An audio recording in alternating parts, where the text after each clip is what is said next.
what are the biggest similarities and differences between ISKCON and Hinduism? I would say a similarity is that we accept Bhagavad Gita as a very important foundational text that's there in ISKCON and Hinduism both, and it's very important. And the worship of Vishnu as supreme is there in ISKCON and within the division of Hinduism called Vaishnavism. So we can say that the greatest similarity exists between ISKCON and the Hindu division known as Vaishnavism. And then within Vaishnavism, Gaudiya Vaishnavism. And then, of course, the differences existing between Gaudiya Vaishnavism and ISKCON would be particular emphasis of our founder Acharya Srila Prabhupada, based on his realizations of by presenting these teachings to people in the West. He realized that you had to present things in certain ways to get the Westerners to accept them that may not be part of the standard Gaudiya Vaishnava presentation. The main difference I would see between ISKCON and Hinduism is, in Hinduism there's a tendency to consider the impersonal aspect of God as to be superior to the personal aspect of God. When actually in the Bhagavatam it's described there's Bhagavan, Paramatma, and Brahman. They're all the absolute truth, but that the Bhagavan, the Supreme Lord, is the complete manifestation of the absolute truth. And the other difference in Hinduism is a conception that all the gods are equal. Sometimes, or else that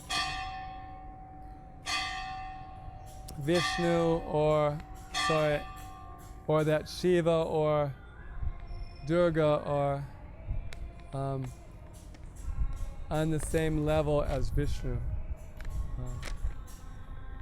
Basically, in different places it's clear that Vishnu is supreme. Actually, when Krishna was personally present, there's the whole Brahma Vimohana Leela, where Krishna tries to steal the calves and the cowherd boys from Krishna, and Krishna completely befools him, showing that Krishna was supreme. And then there's also the pastime of Lord Shiva's devotee, Banasura, getting in a fight with Lord Krishna, and he was defeated, and Lord Shiva couldn't help him defeat Krishna. He had to pray to Krishna to be merciful to him. There's a pastime where the ultimate weapon of Shiva, the Shiva Dwar, is defeated by the ultimate weapon of Narayana, the Narayan Dwar, showing that ultimately Narayan or Krishna is supreme. And that's just in Krishna's Leela. There's other places where Brahma himself says that Krishna is supreme, like Brahma Samhita, Ishvara, Parama Krishna, Lord Krishna is the supreme controller. Satchit Ananda Vigraha has bodies eternal, full of bliss and knowledge. Anadir, he has no beginning. Adi is the beginning of everything else. Govinda, he's called Govinda, Sarva Karna Karnam, he's the cause of all causes. So there, Brahma's saying that Krishna is supreme.